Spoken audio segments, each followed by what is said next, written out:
গোটা ধুলিয়ান বাজার জুড়ে তৃণমূলের নেতাদের চাঁদা তোলা চলছে তো চলছেই। কোটি কোটি টাকা চাঁদা তোলা হয়ে গেছে। আমি গতকাল শামসেরগঞ্জ গেছিলাম আমাদের পার্টির নেতৃত্বকে সঙ্গে করে। আবার এর আগে যখন গেছিলাম শামসেরগঞ্জের সব এলাকা ঘুরতে পারিনি, তাই যে এলাকাগুলোতে যাওয়া হয়নি সেইখানে গতকাল গেছিলাম। যাবার কথা আগেই ছিল, পুলিশের অনুমতি পেতে দেরি হলো। আমাদের সেখানে যাওয়ার উদ্দেশ্য ছিল সম্প্রীতির মিছিল করা। মুখ্যমন্ত্রীর নির্দেশে মুখ্যমন্ত্রী শামসেরগঞ্জে প্রবেশের আগে আর কোনো সম্প্রীতির মিছিল হবে বলে মনে হয় না। কিন্তু তৃণমূলের নেতারা তারা তাদের মতো করে সারা ধুলিয়ান বাজার থেকে টাকা তুলে, কোটি কোটি টাকা তুলে তারা দান ধ্যান শুরু করেছে। এই দান ধ্যান করছে তারা সরকারের নামে। গোটা ধুলিয়ান বাজার জুড়ে তৃণমূলের নেতাদের চাঁদা তোলা চলছে তো চলছেই। কোটি কোটি টাকা চাঁদা তোলা হয়ে গেছে। কতটা লোক পাবে তা আমরা জানি না, কতটা তৃণমূলের নেতারা মারবে তা আমরা জানি না, কিন্তু টাকা তোলার কোনো অন্ত নেই। 5 তারিখে মুখ্যমন্ত্রী নাকি আসবেন শুনলাম। তার আগে শামসেরগঞ্জ এলাকায় মুখ্যমন্ত্রী হেলিকপ্টার থেকে নামার পর যে রাস্তায় যাবেন সেখানে খানা খন্দ সব ভরি দেওয়া হচ্ছে, ঝকঝকে তকতকে রাস্তা তৈরি হচ্ছে। বাংলার মুখ্যমন্ত্রীকে বলবো, ঝকঝকে তকতকে রাস্তা নিশ্চয়ই তৈরি হওয়া উচিত, কিন্তু শামসেরগঞ্জের পরিস্থিতিকে স্বাভাবিক করতে এখনও বহু বহু বহু পদক্ষেপ নিতে হবে বলে আমি মনে করছি। আমি গেছিলাম কালকে যে কটা গ্রামে,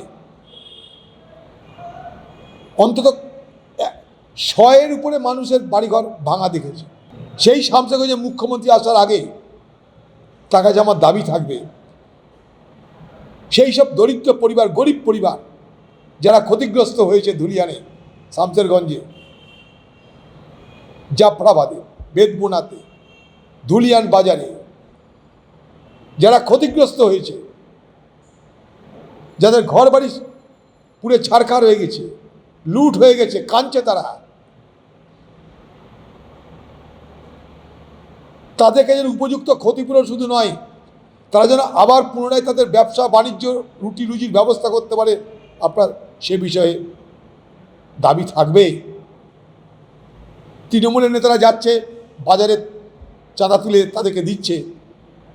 যেখানে ক্ষতি হয়েছে লক্ষ লক্ষ টাকার, সেখানে 1000 টাকা দিচ্ছে। তাও কাউকে পছন্দ হলে দিচ্ছে, কাউকে পছন্দ হলে দিচ্ছে না।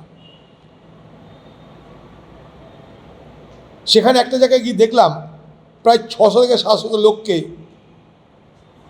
এলাকার মানুষরা রান্না করে খাওয়ানোর ব্যবস্থা করছে, কারণ তাদের বাড়িঘরে রান্নার ব্যবস্থা নেই।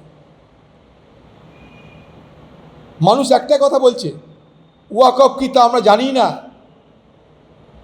বুঝি না, কিন্তু ওয়াকফের নামে সংঘর্ষ করে ধুলিয়ার মতো জায়গায়, যেখানে আমরা সবাই শান্তিতে সম্প্রীতিতে বসবাস করে বড় হয়েছি। তাই বাংলার মুখ্যমন্ত্রীকে বলবো যে ধুলিয়ানকে স্বাভাবিক করতে আপনার প্রশাসন নিরপেক্ষ হোক। সেখানকার মানুষের দুরবস্থা দেখে তাই আপনাদের মাধ্যমে পশ্চিমবঙ্গ সরকার যে দাবি করছি যে 1, ক্ষতিগ্রস্তদের আর্থিক সহযোগিতা, 2, নিরাপত্তা জোরদার করা, 3, স্বাভাবিক অবস্থা ফিরিয়ে আনার জন্য সেখানে সেই সম্প্রীতির বাতাবরণ তৈরি করা হোক, আমাদেরকে সম্প্রীতির মিছিল করতে দেওয়া হোক। এবং আরেকটা বড় ভয়ঙ্কর বিপদ হচ্ছে এখন, আপনারা জানেন শামসেরগঞ্জ জঙ্গিপুর এলাকায় এবং পশ্চিমবঙ্গের বিভিন্ন এলাকায় হাজার হাজার মানুষ বাইরে তারা কাজ করতে যায় অন্যান্য রাজ্যে। কালকে আমি যখন ফিরে আসছি তখন সাজুর মোড়ে বসেছিলাম ঔরঙ্গাবাদে। সেখানকার মানুষজন বলছে যে দাদা, আপনি যে আশঙ্কা করেছিলেন সেটা সঠিক হচ্ছে, কারণ পরিযায়ী শ্রমিকদেরকে অন্যান্য রাজ্যে অত্যাচার করা হচ্ছে, ভয় দেখানো হচ্ছে।